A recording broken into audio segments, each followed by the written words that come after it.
Since 100 years, there is a new natural ally in pest management systems, entomopathogenic nematodes.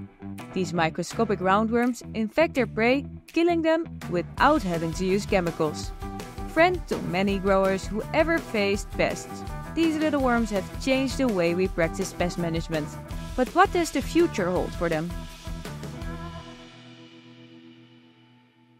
You really can study many aspects in biology and ecology and microbiology using those nematodes as models. The first idea is to use them to kill, which is okay from a grower or a farmer perspective.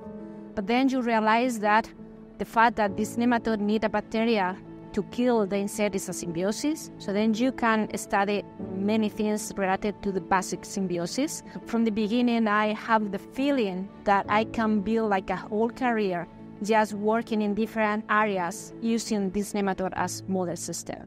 I'm Raquel Campos-Herrera, coming from the Institute of the Grain, Vine and Wine Science in Logroño in Spain, working at the Spanish National Council, CSIC.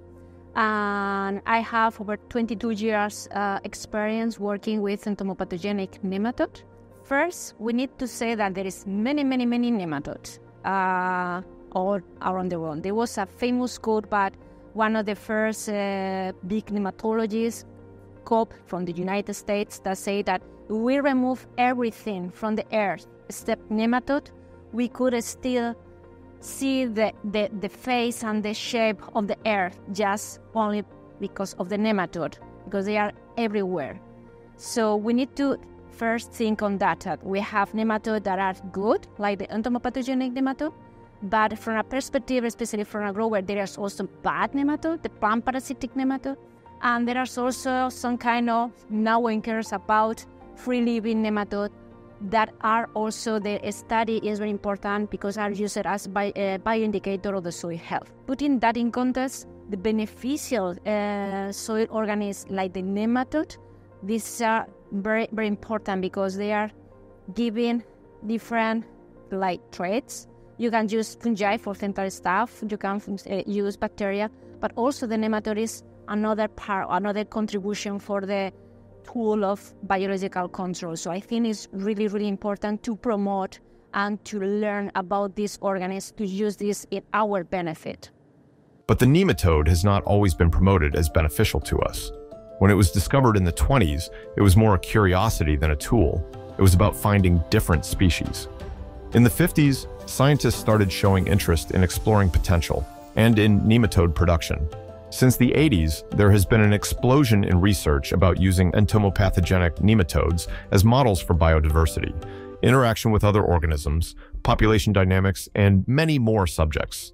Once we have this baseline where we can use many tools, we have put some entomopathogenic nematode in the space and see if they can kill and they come back. I mean, all this kind of fascinating thing we can do because entomopathogenic nematodes are good models. Well, nematology is like the poor discipline in the biology, I would say, because entomology, everybody wants to be entomology. They want to see legs and hairs, and they have all these fascinating different arthropods, and that is very good. And then we have the plant disease, all fungi, they are doing different structures, wonderful, but nematode is not so excited for that, right? So, but it's as important as the other two, because if you are thinking from a perspective from a grower, the entomopathogenic nematode, they can be your friends. So you just need to make work for you. I think more and more people is learning about those, especially the entomopathogenic nematode, and they can understand that they can use this as a model. What we have to study, ecology, basic. We need to know when we are adding the nematode, what is there? So the abiotic factor, we know quite a lot, but we need to integrate more data, especially in the scenario of the global warming and the climate change, etc.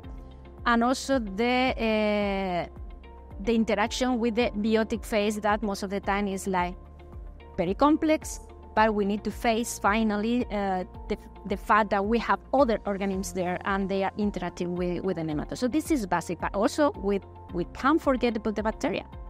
The bacteria is the other partner, and then many other areas that you can imagine, exploring more crops, exploring more pests. Insect that before there was not really a problem. I'm thinking in Philainos spumarius. This insect that is a kind of nice guy, right? But it was transmitting Celleria fastidiosa. Suddenly in Europe was a kind of big thing. So now we need to kill Philainos spumarius. There is emergent pests, there is new pests that we need to open our eyes and try to focus on that.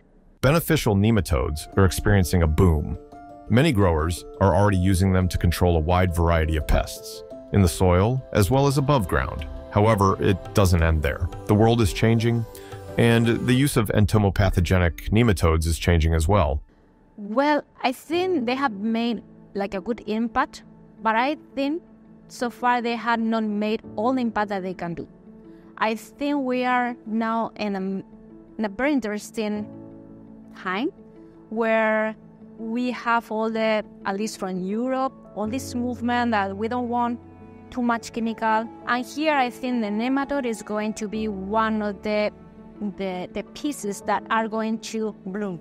So far it's important, but it's going to be critical in 10 years. But for doing that, we need to provide more fundamental knowledge. We need to learn a lot on the ecology of this nematode, because the same species is not behaving the same here or in Portugal or in South Africa or wherever. And it's not the same system with a perennial or an annual crop. And it's not the same integrated pest management, organic pest management, till. So all kind of agricultural management is impacting how these nematodes, first, are there or not, and second, how they behave if they can control.